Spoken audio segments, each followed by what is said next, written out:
Shalom, shalom, family, and welcome to the live. I'm your host, Brother Salvation to Israel, and tonight we got a lot to cover. We're going to be covering the topic of the woman of Canaan mentioned in the book of Matthew, chapter 15. We're going to read a few verses in that regard, but before we get started, I wanted to welcome you to the live. And if you have not subscribed to this channel and you appreciate content like this, we ask that you subscribe to the channel, turn on that alert button so that you will be well informed whenever we go live, any lessons that come out, or any street teachings or rebuttals.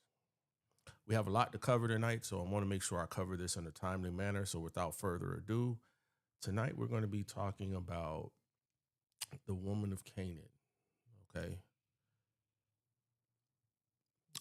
There are many people who teach from a perspective that this woman of Canaan was of the other nations.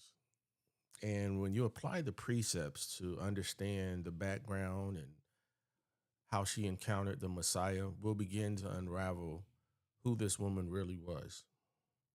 So tonight we're going to be covering the understanding of the Canaanite woman, the mission of Yahushua, and the lost sheep of the house of Israel.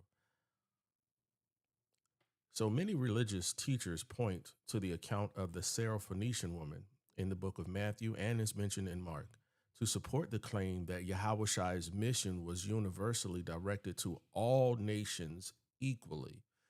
And they use this passage to argue that salvation was intended for all people without distinction, rather than specifically for the children of Israel.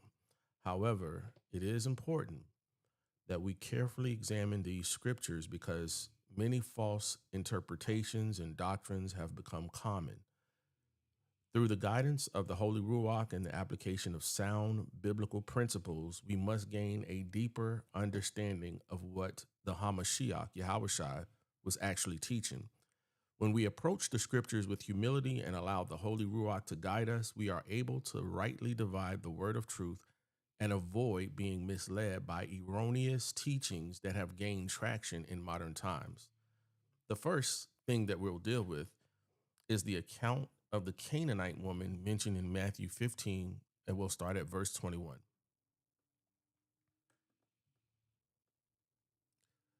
Matthew 15:21 reads, Then Yahushua went thence and departed into the coast of Tyre and Zidon.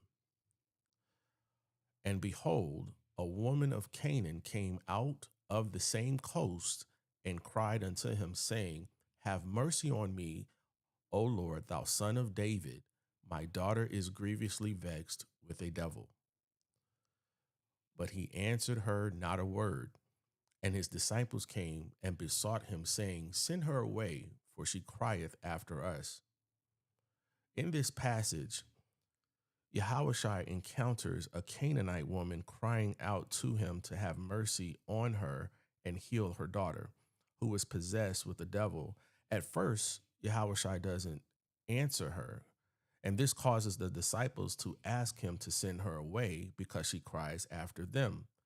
The woman persists and falls at Yahushua's feet, pleading for help.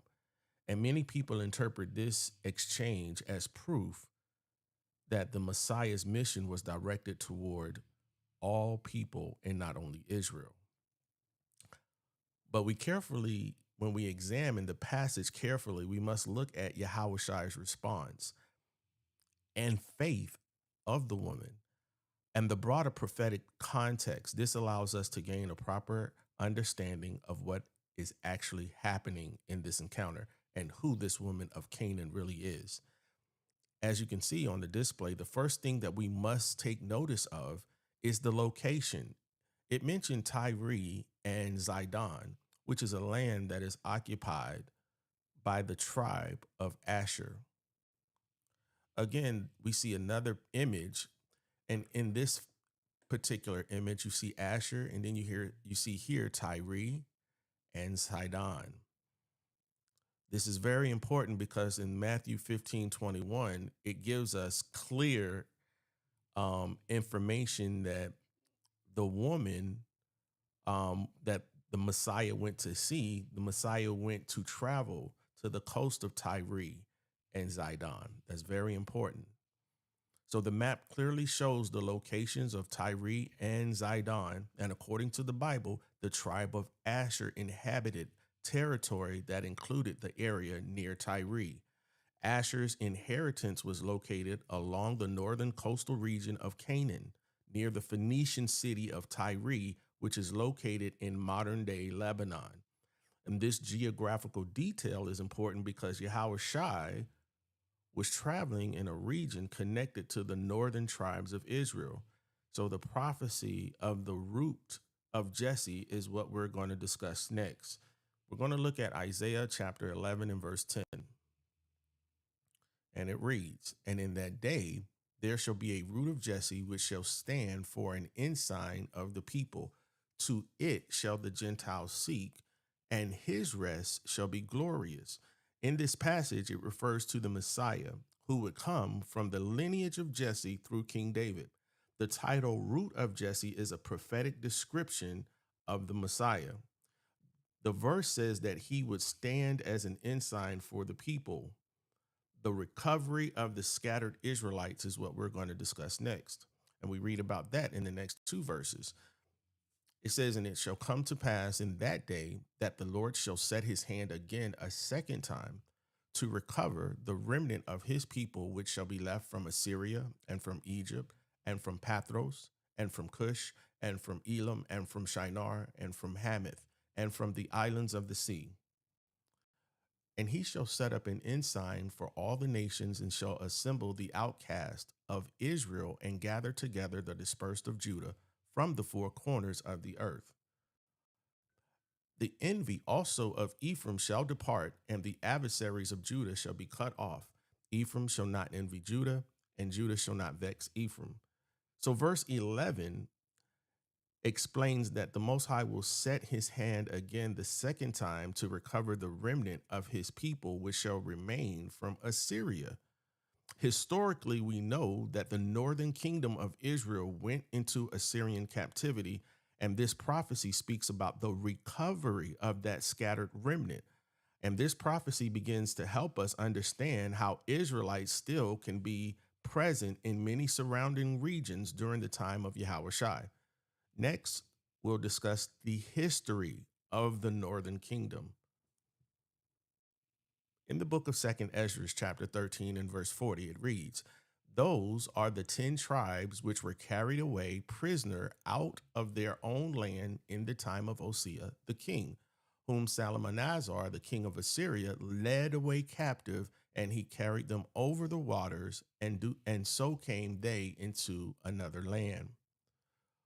But they took this counsel among themselves that they would leave the multitude of the heathen and go forth into a further country where never mankind dwelt, that they might there keep their statutes which they never kept in their own lands. And they entered into Euphrates by the narrow place of the river. For the Most High then showed signs for them and held still the flood till they were passed over. For through that country there was a great way to go, namely of a year and a half, and the same region is called Arsareth.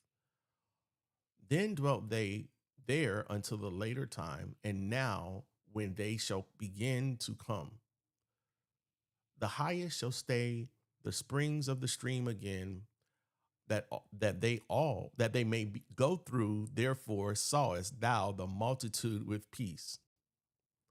But those that be left behind of thy people are they that are found within thy borders. So history confirms that the northern kingdom of Israel was taken into captivity by the Assyrians. The apocryphal book of 2nd Esdras explains that many of those tribes later traveled to another land. However, the New Testament and the prophets show that not all Israelites left those regions. Some remained scattered throughout various territories.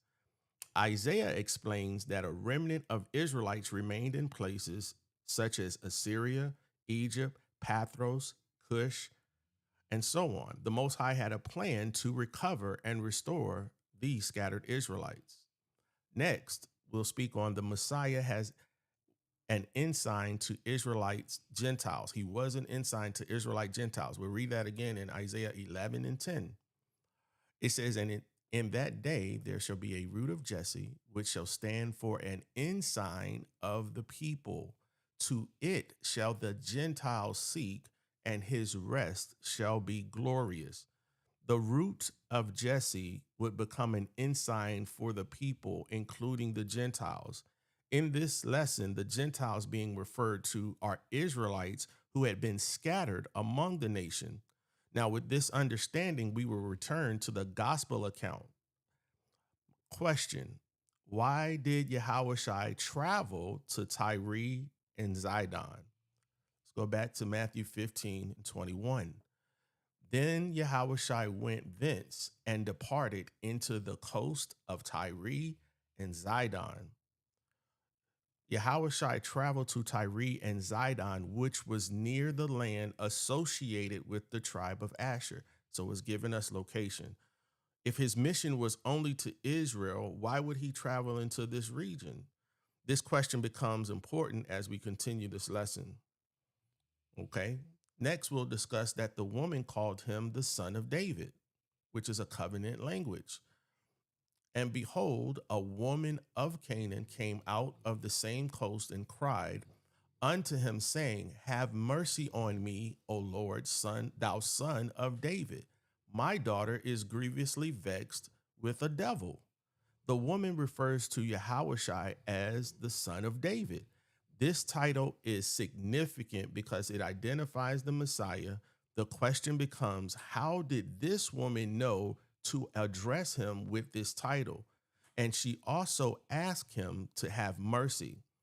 Question: according to the Bible, who does the Messiah have mercy on? Isaiah 14 and 1 says, for the Most High will have mercy on Jacob and will yet choose Israel and set them in their own land, and the strangers shall be joined with them, and they shall cleave to the house of Jacob. This verse explains that the Most High will have mercy on Jacob. So when the woman asked for mercy and calls Yahushua the son of David, she is using covenant language connection to the prophecies and the promises given to Israel. Now, what we must understand is during this time, there was a spreading of fame of Yahushua. Okay, this is very important. And we're going to read about that in the book of Mark. In Mark chapter 3, it says, but Yahushua withdrew himself with his disciples to the sea, and a great multitude from Galilee followed him, and from Judea, and from Jerusalem, and from Idumea, and from beyond Jordan, they about Tyre and Zidon. Again, giving you location. A great multitude. Why? When they had heard what great things he did, came unto him. They heard about what he was doing. And he spake to his disciples that a small ship should await to him because of the multitude, lest they should throng him. So this multitude had heard about all these wonderful things the Messiah was doing, for he had healed many, in so much that they pressed upon him for to touch him, as many as had plagues. And unclean spirits, when they saw him, fell down before him and cried, saying, thou art the Son of the Most High. And he straitly charged them that they should not make him known. So he charged those unclean spirits that they should not make him unknown, make him known. So the large crowds followed Yahushua from Galilee, Judea, Jerusalem, Idumea, and Jordan, and beyond Jordan, and from the regions around Tyre and Zidon. And many people came because they had heard about the miracles and healings that he had performed. Even unclean spirits recognized him as the Son of the Most High. And this shows how quickly the news of the Messiah spread throughout the surrounding regions. The next thing we'll notice is the recognition of the sons of David. In the book of Matthew, chapter 9, and verse 27, it reads, "And when Yahushua departed thence, two blind men followed him, crying and saying, 'Thou son of David, have mercy on us.'" Same language being used. Verse 28. "And when he was come into the house, the blind men came to him. And Yahushua said unto them, Believe ye that I am able to do this? And they say unto him, Yea, Lord. Then touched he their eyes, saying, According to your faith be it unto you. And their eyes were open, and Yahushua straightly charged them, saying, See that no man know it. But they, when they were departed, spread abroad his fame in all that country. So again, we see the same similarities. The Messiah healed some people. They were so excited. They went to go tell everybody, and a great multitude came to press upon him because they heard of all these miraculous things that he had done. It gives us location with Tyre and Zidon, which was a land that was occupied by the tribe of Asher. So this passage also shows individuals identifying Yahushua as the son of David when seeking healing. Next, what we'll deal with is the meaning of Canaanite. In Matthew 15 and 22, it says, And behold, a woman of Canaan came out of the same coast and cried unto him, saying, Have mercy on me, O Lord, thou son of David. My daughter is grievously vexed with the devil. When we examine the word Canaan in the Blue Letter Bible, it is G5478.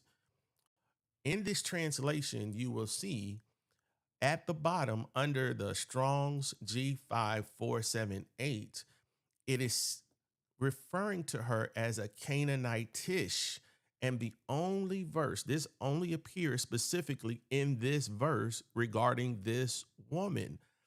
The phrase woman of refers to someone who resides in a particular region and follows the customs of that area.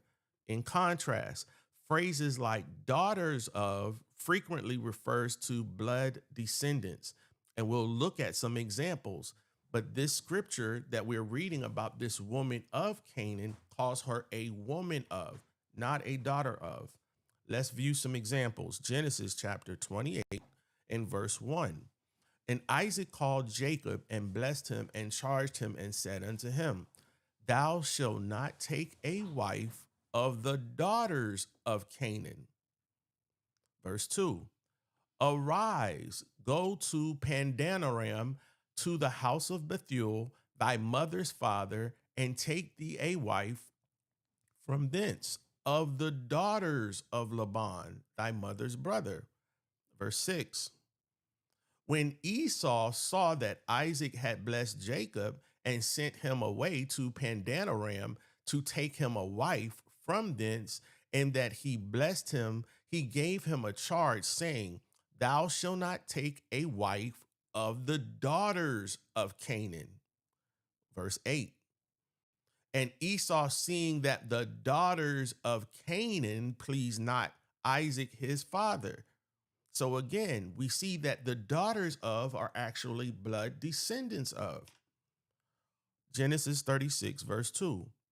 Esau took his wives of the daughters of Canaan, Adah, the daughter of Elon, the Hittite, and Olibamah, the daughter of Anah, the daughter of Zibeon, the Hivite, and Bashamith, Ishmael's daughter, sister of Nebajoth.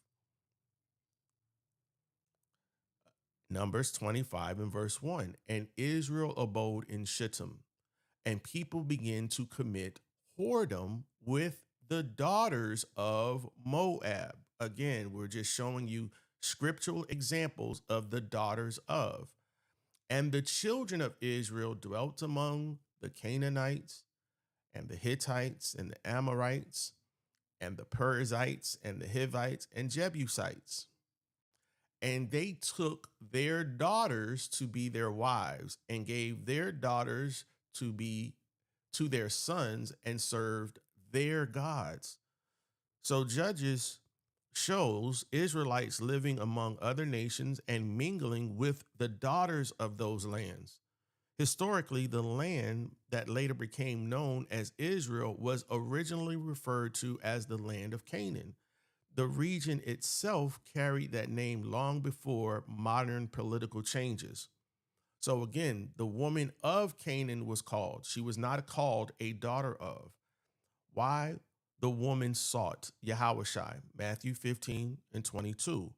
And behold, a woman of Canaan came out of the same coast and cried unto him, saying, have mercy on me, O Lord, thou son of David. My daughter is grievously vexed with a devil. The woman lived in the region where Yahushua was traveling, and she had heard reports of his miracles and the healings that had taken place. Because of this, she sought him out, believing he could heal her daughter. We'll look at what Yahushua's statement was about his mission. But he answered her not a word. And his disciples came and besought him, saying, send her away, for she crieth after us. But he answered and said, I am not sent, but unto the lost sheep of the house of Israel. Then came she and worshiped him, saying, Lord, help me. So when Yahushua finally answered, he said, I am not sent, but unto the lost sheep of the house of Israel. This statement clearly defines his mission. So he explained his mission. So the command was given to the disciples, the same command, Matthew 10, 5 and 6. These 12 Yahushua sent forth and commanded them, saying, go not into the way of the Gentiles, and into any city of the Samaritans enter ye not, but go rather to the lost sheep of the house of Israel. Yahushua had already instructed his disciples not to go in the way of the Gentiles or the Samaritans, but rather to the lost sheep of the house of Israel. Question: does the Most High change? No, he doesn't. Malachi chapter 3 and verse 6. For I am the Most High, I change not, therefore ye sons of Jacob are not consumed. James 1 and 17. Every good gift and every perfect gift is from above, and cometh down from the Father of lights, with whom is no variableness, neither shadow of turning. Psalms 147 verse 19 and 20. He showeth his word unto Jacob, his statutes and his judgments unto Israel. He has not dealt so with any nation, and as for his judgments, they have not known them. Praise ye the Most High. Joel 2 and 27 says, and ye shall know that I am in the midst of Israel, and that I am the Most High, your power, and none else, and my people shall never be ashamed. These scriptures show that the Most High does not change. The covenant relationship with the sons of Jacob remain consistent. Now we must understand the order of the Messiah's mission. It was to the Jew first. Romans chapter 1 verse 16. For I am not ashamed of the gospel of the Messiah, for it is the power of the Most High unto salvation to everyone that believeth, to the Jew first, and also to the Greek. For therein is the righteousness of the Most High revealed from faith to faith, as it is written, the just shall live by faith. So Paul states that the gospel is to the Jew first and also to the Greek. This principle becomes important when examining the story of the Canaanite woman. What we'll see is an example of how the Messiah chose his 12 disciples. Listen to this carefully. Mark chapter 3, verse 13. And he goeth up into a mountain and calleth unto him whom he would, and they came unto him. And he ordained 12 that they should be with him, and that he might send them forth to preach, and to have power to heal sicknesses and cast out devils.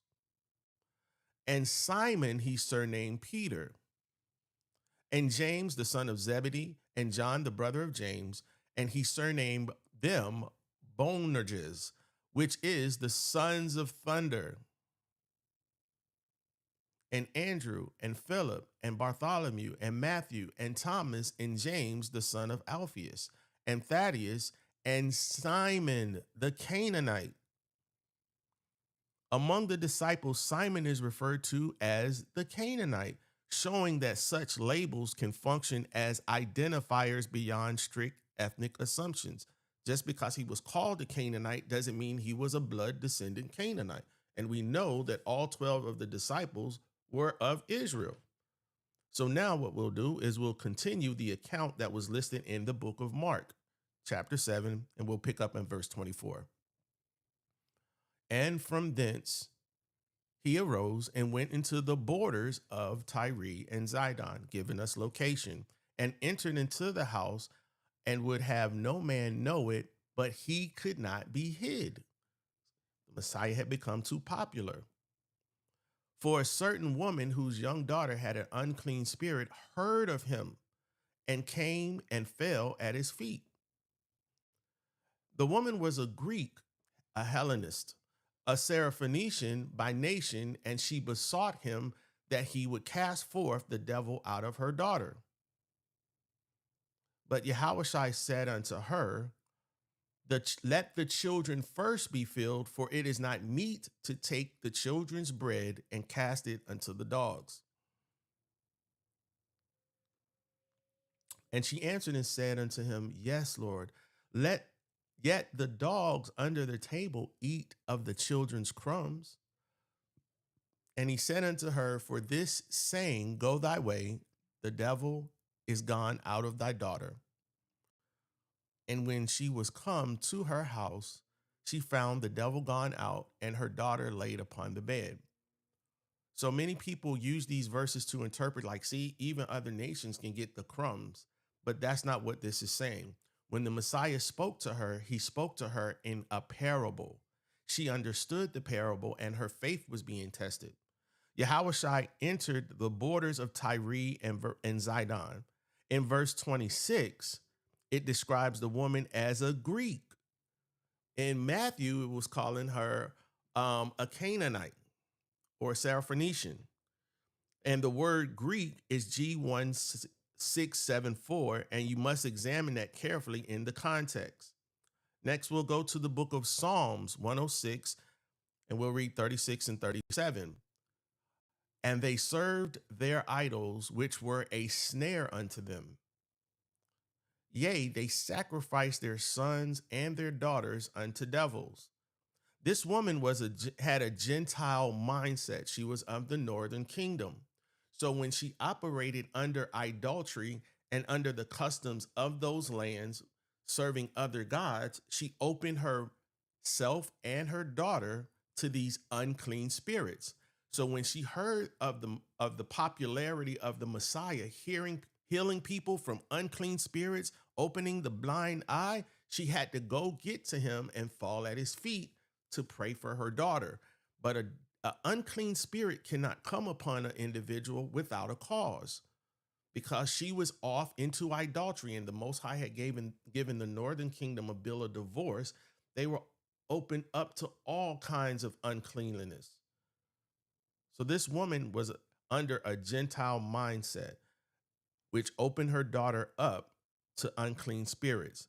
When we read verse 27, let the children first be filled, this revealed a priority order. And we'll read about this because it's concerning salvation and who is for. John chapter 4, verse 22.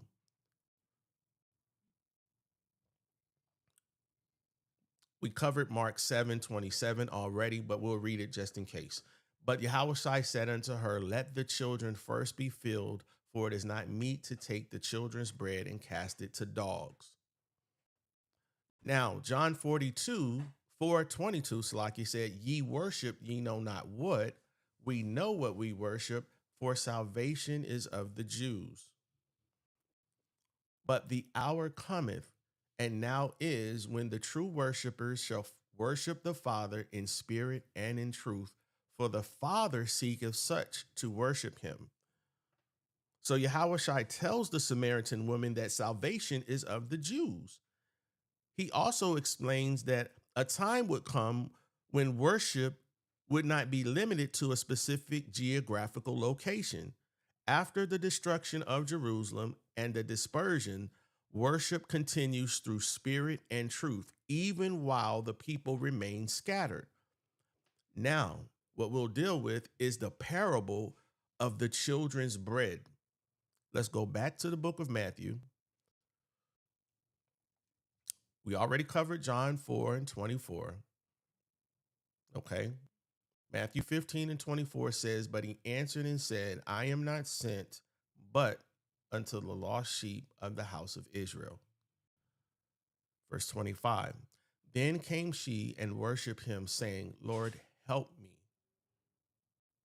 But he answered and said, it is not meet to take the children's bread and cast it to dogs. Yahushua explains that he was sent to the lost sheep of the house of Israel. When the woman asked for help, he says, it is not meet to take the children's bread and cast it to dogs. This statement is spoken as a parable. The children's bread represents the message of the kingdom and the covenant blessings that belong to the children. So what we'll do is examine again the parable or the principle of the Jew first, then the Gentiles. Acts 13, verse 45. But when the Jews saw the multitudes, they were filled with envy and spake against those things which were spoken by Paul, contradicting and blaspheming. We see the Jews are envious, the high priest, the Pharisees. When Paul and Barnabas waxed bold and said it was necessary that the word of the Most High should first have been spoken to you, but seeing that ye put it from you and judge yourselves unworthy of everlasting life, lo, we turn to the Gentiles. For so hath the Most High commanded us, saying, I have set thee to be a light of the Gentiles, that thou shouldest be for salvation unto the ends of the earth. And when the Gentiles heard it, the northern kingdom, when they heard this, they were glad and glorified the word of the Most High, and as many as were ordained to eternal life believed. So these passages again show the principle of preaching to the Jew first and then to the Gentiles. Christ is the light that was spoken of in Isaiah 11 and 10. And in that day there shall be a root of Jesse, which shall stand for an ensign of the people. To it shall the Gentiles seek, and his rest shall be glorious. These Gentiles, again, were northern kingdom Israelites that were given a bill of divorce that took on the mindset of dogs, the mindset of Gentiles. They had a Gentile state of mind, worshiping idolatry, worshiping idols, committing adultery, opening up their children and themselves and their sons and daughters to unclean spirits. Zechariah chapter 12 and verse 7. Again, the Most High also shall save the tents of Judah first, that the glory of the house of David and the glory of the inhabitants of Jerusalem do not magnify themselves against Judah. Now what we'll see is the response that the woman gives in the book of Matthew chapter 15, verse 26 to 27. But he answered and said, it is not meet to take the children's bread and cast it to dogs. And the woman said, truth, Lord, yet the dogs eat the crumbs which fall from the master's table, from their master's table. So the woman responded that even the dogs eat the crumbs that fall from their master's table. By saying this, she acknowledges the truth of Yahushua's statement and shows humility and faith. Now, many people, including Israelites, will say, well, see, he called her a dog. That means other nations. But does it? Was Israel ever called dogs? Let's see. We got to understand the term dog. Scriptures uses the term dog in several ways. First Corinthians chapter 12 and verse 2. Ye know that ye were Gentiles, carried away unto these dumb idols, even as ye were led. Give not that which is holy unto the dogs, neither cast ye your pearls before swine, lest they trample them under their feet and turn again and rend you. Meaning, you have some Israelites that don't know they're Israel and they're operating and function in a religious mindset. So when you teach them about keeping the laws, keeping the Sabbaths, they treat the Most High's word in a Gentile state of mind. And the Most High looks upon them as dogs and Gentiles and heathens. Philippians chapter 3, verse 2 to 3. Beware of dogs, beware of evil workers, beware of the concision. For we are the circumcision, which worship the Most High in spirit and rejoice in the Mashiach, and have no confidence in the flesh. Let's see some other examples where the word is used to call dogs, and it often refers to the children of Israel. Ecclesiastes chapter 9, verse 4. For to him that is joined to all the living, there is hope. For a living dog is better than a dead lion. For the living know that they shall die, but the dead know not anything, neither have they any more reward, for the memory of them is forgotten. Again, lion, it says dead dog, lion, lion of Judah. So we see many references. Another one, Ecclesiasticus or Sirach 26:25. A shameless woman shall be counted as a dog, but she that is shamefaced will fear the Most High. A woman that's obedient is shamefaced and fears the Most High, but a woman that's disobedient would be counted as a dog. Revelations chapter 22 and verse 14. Blessed are they that do his commandments. So the people that do the commandments of Israel are blessed, that they may have a right to the tree of life and may enter in through the gates of the city. So if you're obedient, you can enter in. If you keep the commandments, you have a right to the tree of life. Verse 15 says something for those who are disobedient. For without are dogs and sorcerers and whoremongers and murderers and idolaters, and whosoever loveth and maketh a lie. We know the northern kingdom were idolaters, and they were considered dogs. They were if they continued this practice, these are the ones that will be outside of the kingdom. So we see in many contexts, the term describes those living in spiritual impurity or outside obedience to the commandments. Next, we'll deal with the healing of the woman's daughter. Matthew chapter 15, verse 27. And she said, Truth, Lord, yet the dogs eat of the crumbs which fall from their master's table.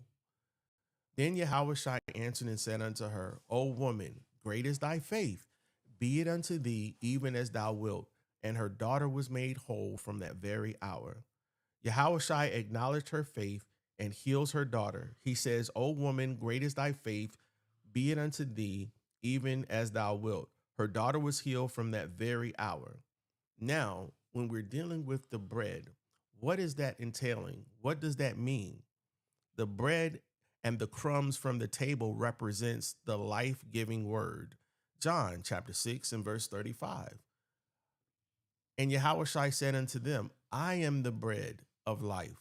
He that cometh to me shall never hunger, and he that believeth on me shall never thirst. It is not meet to give the children's bread, those who are obedient, to the dogs, to the ones that are disobedient. But this woman humbled herself. And now he's explaining, I am the bread. Don't cast me among the swine. This is the instructions that he gave to the children of Israel. He is the bread. Verse 41. Then the Jews murmured at him because he says, I am the bread which came down from heaven. Verse 48 to 51. I am that bread of life. It is not meet to take the children's bread and cast it to dogs. Your fathers did eat manna in the wilderness and are unalived. This is the bread which cometh down from heaven, that man may eat thereof and not perish. I am the living bread which came down from heaven. If any man eat of this bread, he shall live forever. And the bread that I will give is my flesh, which I will give for the life of the world. This is that bread which came down from heaven, not as your fathers did eat manna and are unalived. He that eateth of this bread shall live forever. Deuteronomy chapter 8 and verse 3. And he humbled thee and suffered thee to hunger and fed thee with manna, which thou knewest not, neither did thy fathers know, that he might make thee known that man doth not live by bread only, but by every word that proceedeth out of the mouth of the Most High doth man live. Matthew 4 and 4. But he answered and said, It is written, man shall not live by bread alone, but by every word that proceedeth out of the mouth of the Most High. So man lives by every word that proceedeth out of the mouth of the Most High. This is what sustains us. So the Messiah was saying, I am that bread of life. So it's not meat for me to give to you when you're practicing idolatry, when you're opening up your daughter to these unclean spirits. And she humbled herself and says, true, I am a dog. I have committed these idolatries.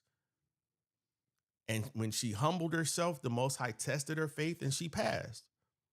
So again, the final point is the Messiah came preaching the kingdom, and he was sent to the lost sheep of the house of Israel.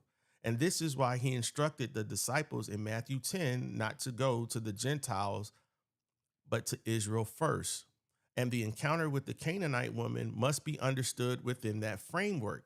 His mission was to Israel, and the parables reveals the order of how the message would reach those in different conditions among the people. Now, it's important to connect the dots. When Yahushua stated, I am not sent but unto the lost sheep of the house of Israel, and then proceeded to engage with the Canaanite woman and heal her daughter, we need to analyze this situation closely. We must delve into the meaning of this parable to grasp what was truly happening. The message was for the Jew first, and then for the Gentile. However, we must consider that the Gentiles referred to here are those Israelites with a certain mindset. They had the mindset or a Gentile mindset. Remember, the term dog also signifies someone with an impure mind or disobedient to the commandments of the Most High. We'll look at two scriptures of future prophecy before we close. Zechariah 14 and 21. Yea, every pot in Jerusalem and in Judah shall be holiness unto the Most High of hosts. And all they that sacrifice shall come and take of them and seethe therein. And in that day there shall be no more the Canaanite in the house of the Most High of hosts. Future prophecy. Revelations 21 and 27. And there shall in no wise enter into it anything that defileth, neither whatsoever worketh an abomination or maketh a lie, but they which are written in the Lamb's book of life. So these prophecies remind us, these prophecies are to remind us that when we carefully examine the words of the Most High, and we do not lean to our own understanding, the precepts gives us the understanding. The prophecies remind us that nothing defiled will enter into the kingdom, and that the restoration of righteousness is central to the final fulfillment of the Most High. And this will conclude the lesson on the woman of Canaan. I hope this information has found good ground in your hearts and ears, and that you will go back and meditate on it. Watch this video, share this video, review it, pray about it, and ask the Most High to reveal the truth of understanding to you. Okay? That you may grow in the truth, because the scriptures warn us that take heed that no man deceives you in these last days and times. So when the Most High was dealing with this woman of Canaan, she was a woman of, not a daughter of. So with that, we're going to end the live, family. I'm Salvation to Israel, your brother in love. I say peace and blessings be unto you, Kwam Yasharala. Hey, salvation, let me talk to him. Hey, salvation, let me talk to him. Hey, salvation, beat drop, now we vibing. Hey, salvation, club go crazy when I say it. Hey, salvation.